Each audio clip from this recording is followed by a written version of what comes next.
Hey there, it's Shannon from Gigi's Fabric Shop, home of Janome Junkies and Junkies. And today I am so excited about this episode. We're going to talk about what I wish I knew when I started my embroidery journey.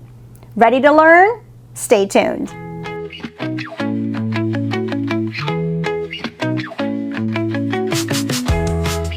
Welcome back in, and I am so excited for this episode because I get a lot of questions about how do I start, what are the things that I need to know as a new embroiderer, and I have to tell you, this is good advice for if you're new or maybe a seasoned embroiderer. So grab that pen and paper, and we're going to roll into some great advice that I think anyone should know.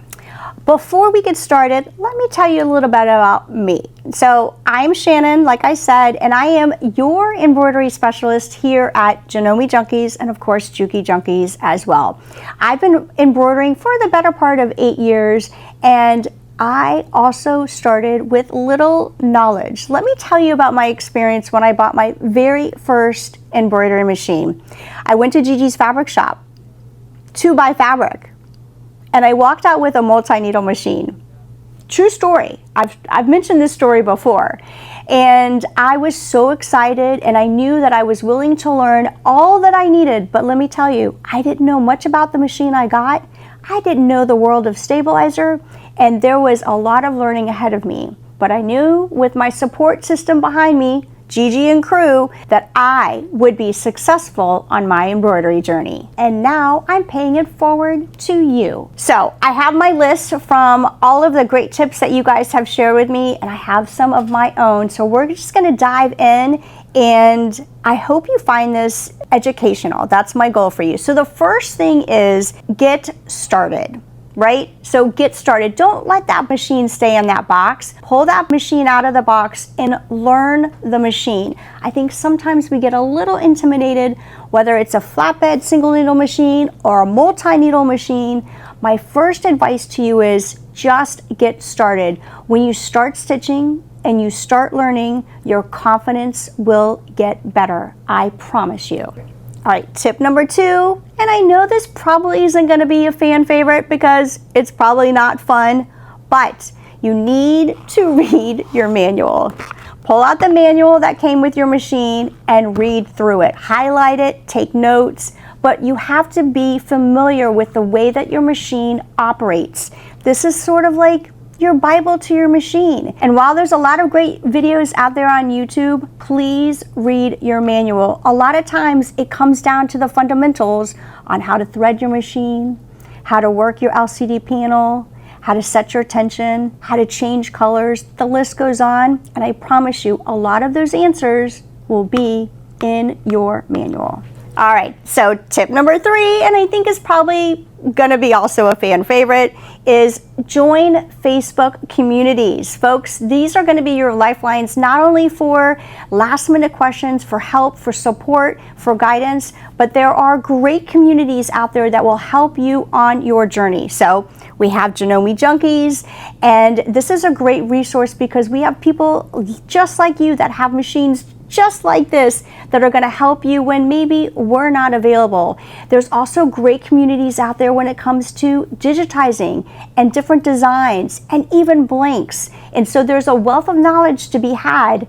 Join those communities.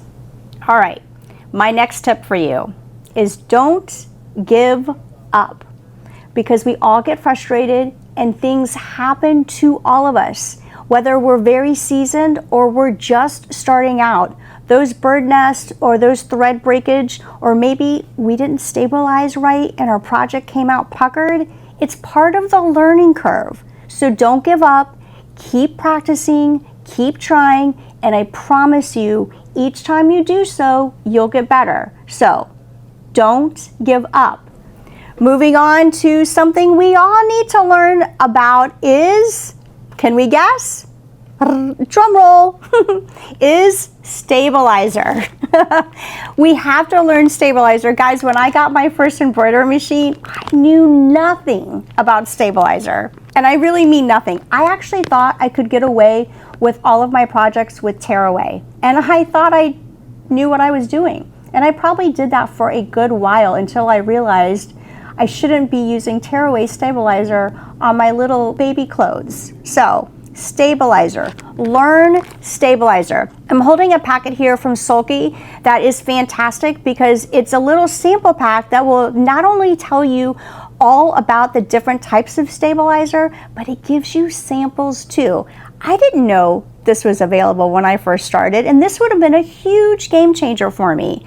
So we have a great video on stabilizer that's coming on this channel, so make sure you subscribe so you can watch that when that airs. There's different weights in all the different stabilizers, and we'll move into that a little bit in more detail in the video that's coming. Now, the other tip that I'll share with you with stabilizer is sometimes they all look the same.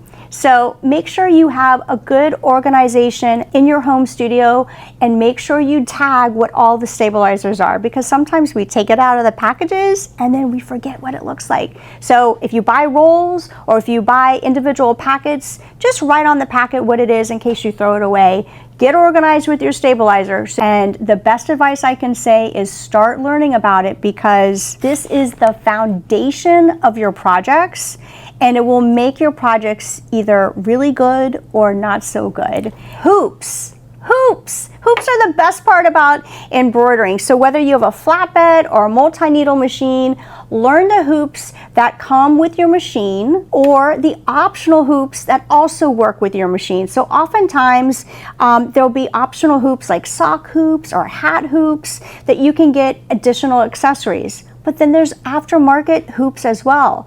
Depending on the type of machine that you have, they may or may not work. There's fast frames, there's magnetic frames. So my next advice would be learn the hoops that go with your machine and then try to expand your knowledge on other hoops, because you might find a fan favorite out there that you didn't even know you could use. My next tip for you is to make sure that you are using high quality thread. I can't stress this enough. You invest a lot in your machine and thread can make or break your project. And here at Janome Junkies, we love Glide 40 weight polyester thread. So I love it because, well, she's made right here in the United States, but I love her for the strength, the sheen, and actually she's virtually lint-free, which means I have to clean a little less on my machines, which I love. They come in a vast array of colors, I think over 350 colors. We even have a color guidebook if you want that. I hope my husband's not watching this, but I probably own every single color. So when I tell you it's my fan favorite, I've been sewing and embroidering with this thread since the very beginning. So good quality thread, add that to your list. My next tip for you is practice makes perfect. If you're getting ready to embroider something and maybe you haven't done it yet, or maybe you're not sure about the color palette you picked, go ahead and do a test out on a sample piece of fabric and test out the design before you actually put it on that sweatshirt or that t-shirt or even that hat. So practice makes perfect. You'll gain confidence each time you stitch. So as beginners, my next advice for you is to start simple. There will be a lot of time and room to grow with your embroidery machine, but I don't want you to get frustrated too fast. So you can start with the designs that might be built into your embroidery machine, or start with simple designs for your multi-needle machine. Then once you stitch those out and you get comfortable with switching colors of threads, working your LCD panel, switching out your colors, then you can start graduating to your more complex projects. If you start with something that has 10 or 20 colors, you might get a little frustrated, and we don't want that. So start simple and then grow with each design. So needles are my next tip. And needles you have to have depending on what you're sewing. If you're sewing through heavier projects, you might need a stronger needle. If you're sewing through thinner fabrics, you might need a thinner needle. Or greeting cards, you might need a size 11 or maybe even a 10. So needles make a difference, and also change your needles. Don't run them until your thread breaks. If you're running through a number of projects, probably it's time to change your needle. I think you will start hearing the puncture in your fabric when your needle is ready to go. So change your needle often. Usually my recommendation is every 8 hours, and make sure you have the right needle with what you're sewing. I know the next one might not be fun, but it's machine maintenance. So this goes back to the manual, because in our manual, it's going to show us how to clean and even oil our machines. So make sure you're comfortable with opening up that bobbin area and cleaning out those threads, because we don't want all that jamming up in the bobbin area, because eventually it will cause a mess and we don't want that. So get in a habit of being comfortable with cleaning out your machine in between those tension discs. And if you have to oil your machine, make sure you're comfortable doing that as well. The next one I think is super fun, and I kind of already talked about it a little bit, but it's YouTube. So here on Janome Junkies, we love to give you inspirational projects as well as educational content as well. But besides us, I'm sure there are a ton of digitizers out there that are going to give you a wealth of knowledge on not only how to stitch out their projects, but how to become even more comfortable with maybe the machine that you are using. So explore YouTube. I think that's going to be a fun resource for you to actually gain a little bit more confidence and discover all of the different embroidery projects that are just out there waiting for you to stitch. So my next advice is, in fact, making sure that you are buying your projects and designs from trusted digitizers. These folks actually have a crew that make sure and test all of their designs before they're even sold to you. And here on Janome Junkies, I bring to you a lot of digitizers that I've used personally and professionally. So my recommendation for you is to make sure that you're reading those reviews and you're buying from trusted digitizers. While we're talking about patterns, the one thing you should make sure you know is when you're ready to download those files, that you know what file format you need to be downloading for your machine.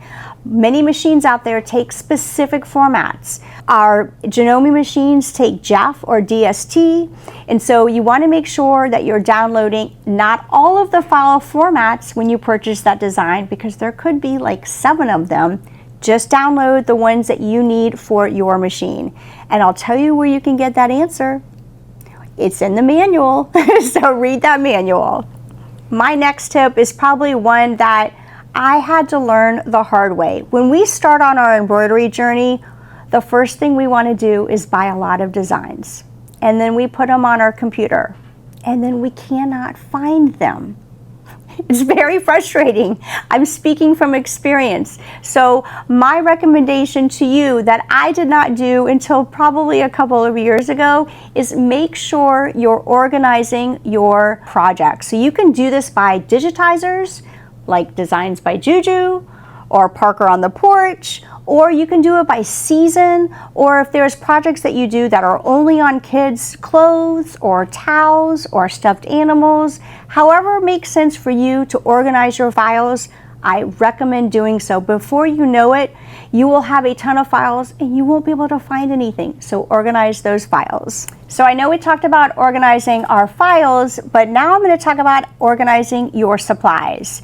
And the first supplies I'll talk about are actually the things that come with your machine. So here I have a little toolbox that you can probably pick up at a craft store or your favorite hardware store. And you want to be able to put things in here that came with your machine. So if you think about needles, bobbins, bobbin cases, any screwdrivers, or oil, make sure you put it in a toolbox that is all compact, so when you need something, you just go to your little toolbox for your machine. And that goes along with your supplies as well. If you think about your snips and your tweezers and your scissors and anything else that you might need for your projects, make sure that's in a location where it's easy to find when you need it. One of my favorite tips, and one I didn't do when I first started, was I never printed out my template of my designs. And now I do this for everything I do, and it doesn't matter if I've done something maybe 50 times. So I literally will download my template and print it, and I will trim around exactly the size of my design, and I will place it on whatever I'm about to embroider. So it could be a hat, it could be a tote bag, it could be a garment, and I will make sure that it's positioned exactly where I want to hoop, and most importantly, embroidered. And I promise you, this will save you from a lot of headache and even some heartache. So we're going to be kicking off a whole educational series to help you along your embroidery journey. That's going to include some of the very things that we talked about today, like stabilizer. So if there's something that you're thinking about that we need to cover or make sure we cover, drop them in the comments below and we'll make sure we do so in part of our educational series. I hope you loved this video. It's great advice I wish I knew when I started my embroidery journey, but that's what we're here for. We're to help guide you in making sure that you love embroidery.